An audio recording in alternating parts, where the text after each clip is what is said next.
Graça e paz, irmãos e irmãs, com alegria nós voltamos à palavra, queremos abrir a Bíblia com você. Você que está em casa, pegue a sua Bíblia, abra em Mateus capítulo 1. Já mostramos um pouco do que é o Advento, o que é a vinda de Jesus ao mundo, que celebramos com o Natal. Mas hoje eu quero abrir o Evangelho de Mateus, que é o primeiro dos evangelhos na nossa cronologia, não necessariamente o primeiro a ser escrito, mas o evangelho que vem do mundo judeu. Mateus, como judeu, viveu o seu ministério no norte da Galileia por conta da queda de Jerusalém no ano 70. Nós estamos falando de uma igreja. Essa mensagem é dirigida pelo apóstolo Mateus, ou Levi, por volta do ano 80, 85 da era cristã. E esse evangelho traz a nós uma narrativa. Primeiro, a genealogia. Eu não vou ler toda a genealogia, quero ler apenas do capítulo 1, do verso 18 a 25, e nos próximos vamos refletir um pouco mais sobre Mateus e Lucas. Mas a genealogia visa nos mostrar do decorrer da história da humanidade, especialmente na história do povo de Israel, a sucessão, ou seja, geração por geração, como que Deus foi alimentando aquela expectativa de que ele haveria de se manifestar através do seu filho. E mostrando as gerações desde, no texto de Mateus, desde Abraão, mostrando como o filho de Davi, Abraão, gerou Isaac, e assim sucessivamente. E essa sucessão eclode na figura de uma virgem, conforme o profeta pronunciara a sua profecia. E nós vamos ler essa narrativa e o conflito e a tensão que cercam o nascimento de Jesus. Capítulo 1, verso 18 em diante. Ora, o nascimento de Jesus Cristo foi assim. Estando Maria, sua mãe, desposada com José, antes de se ajuntarem, achou-se ter concebido do Espírito Santo. Então José, seu marido, como era homem justo e não queria infamá-la, intentou deixá-la secretamente. E projetando ele isso, eis que em sonho lhe apareceu o anjo do Senhor, dizendo-lhe: José, filho de Davi, não temas receber a Maria, tua mulher, porque o que nela está gerado é do Espírito Santo. Ela dará à luz um filho, e lhe porás o nome de Jesus, porque ele salvará o seu povo dos seus pecados. Tudo isso aconteceu para que se cumprisse o que foi dito da parte do Senhor pelo profeta, que diz: Eis que a virgem conceberá e dará à luz um filho, e ele será chamado pelo nome de Emanuel, que traduzido é Deus conosco. E José, despertando do sonho, fez como o anjo do Senhor lhe ordenara e recebeu a sua mulher, e não a conheceu até que deu à luz seu filho primogênito e lhe colocou o nome de Jesus. Deus sempre irrompe entre nós fora das nossas categorias humanas. Por que Deus faz isso? Porque quando Deus age se Deus agisse do mesmo modo que nós, seres humanos, agimos, certamente ficaria mais fácil para os homens rejeitarem. Porque afinal é coisa do Paulo, é coisa do José, é coisa da Maria. Mas Deus, quando quer marcar algo permanente, definitivo na nossa vida, ele se manifesta de modo sobrenatural.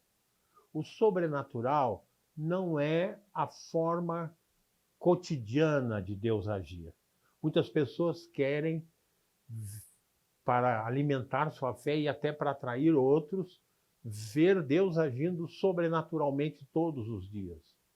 Deus até pode agir todos os dias, mas ele deixou o legado. Ele deixou você, deixou a mim, que já tivemos uma experiência com ele, como testemunho do próprio sobrenatural de Deus, Porque se há uma coisa que é difícil mudar é o coração do ser humano. Nós todos temos tendência a ter coração incrédulo. Jesus olhou para os discípulos e disse, geração incrédula, né? Por quê? Porque nós somos que nem aquele personagem da televisão.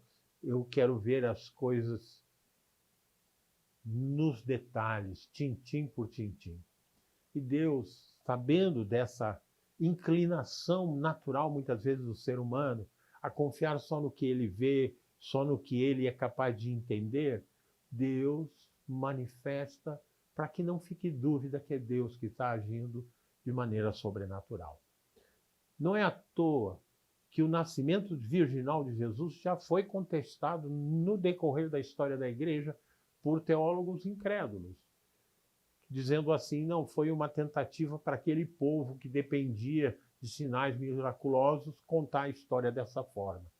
Mas eu quero dizer o seguinte, será que só o povo de Israel, será que só o povo do tempo de Jesus que precisava de manifestação sobrenatural para entender a pedagogia de Deus?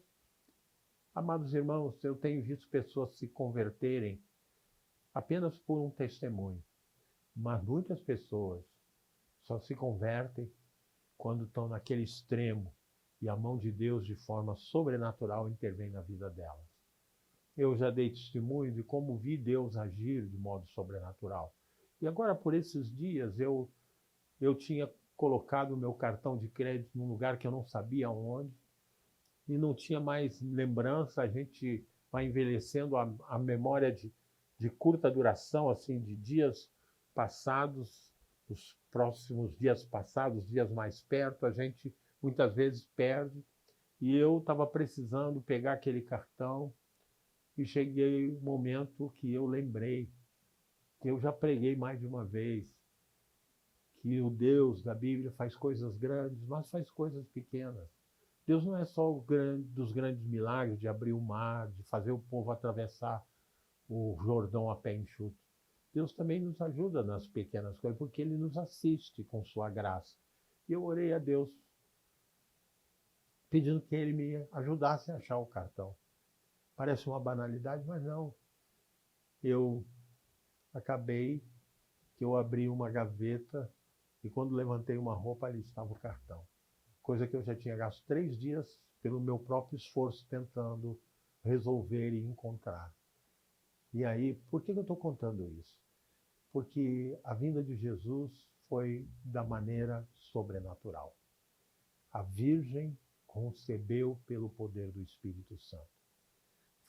Foi tão difícil que o próprio pai pensou em abandoná-la. Ou seja, o próprio marido, José, sabendo que ela era uma moça pura, sendo uma pessoa confiável, mas não entendendo o que estava acontecendo, pensou em abandoná-la. E Deus, que tem sua pedagogia, Deus que tem sua graça, Deus que tem misericórdia, leva José ao sonho. E no sonho, revela o seu propósito. Ela dará à luz um filho e ele se chamará Yeshua, Jesus, que significa, o nome significa aquele que salva. Não há salvador da pátria. Não há homens que salvem você. Há homens que podem ser instrumentos do Salvador para tirar você de uma situação difícil. Mas o Salvador é só um, Jesus. E foi isso que aconteceu com a vida de Maria, foi isso que aconteceu com a vida de José. Mas o inimigo, o adversário de nossas almas, adversário do reino, tentou, e você vai ler o resultado, a sequência, né? Foi baixada uma ordem para que as crianças, meninos até 2 anos, fossem mortos, porque Herodes tinha temor, ele era um rei déspota, nós conhecemos a história, e eles são orientados por anjo de irem para o Egito. E o Egito fora, durante toda a dominação romana, o espaço do exílio, como já fora para o povo de Israel quando da escassez em Canaã, não é? O Vale do Nilo era um lugar fértil, né? E muita gente migravam. Foi como eles foram parar, a família de Abraão foi parar lá no Egito, através de José, e nós conhecemos a história. E Jesus e Maria vão parar também no Egito, como refúgio, até que de novo o anjo manda eles de volta. E aí José, sendo carpinteiro, naquela época, em torno do chamado Mar da Galileia, ou Lago da Galileia, grandes construções romanas, até hoje sendo descobertas, eram feitas.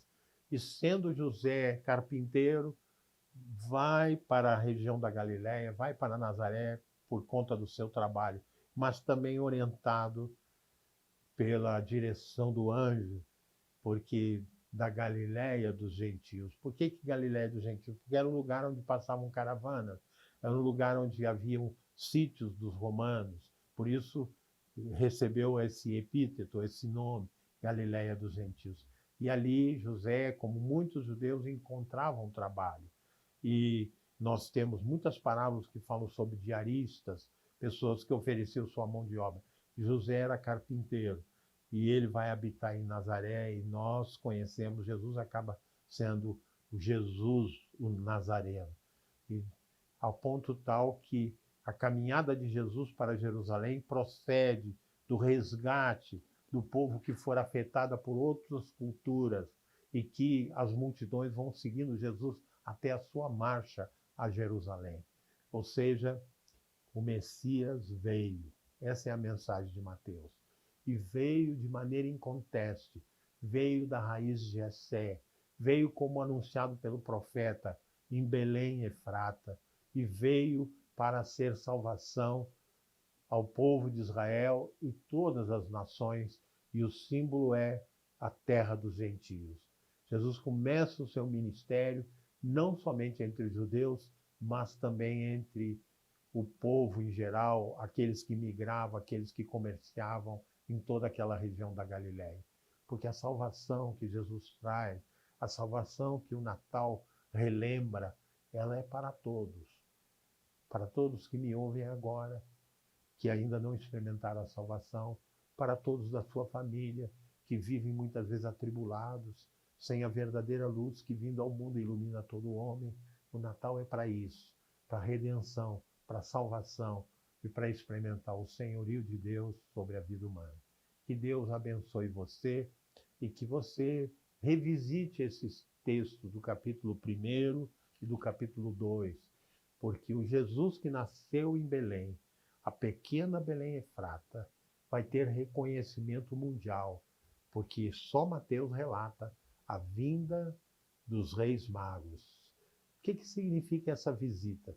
Significa que o mundo conhecido da época também dobrava os joelhos para o enviado de Deus. Que Deus abençoe você e sua família. Amém.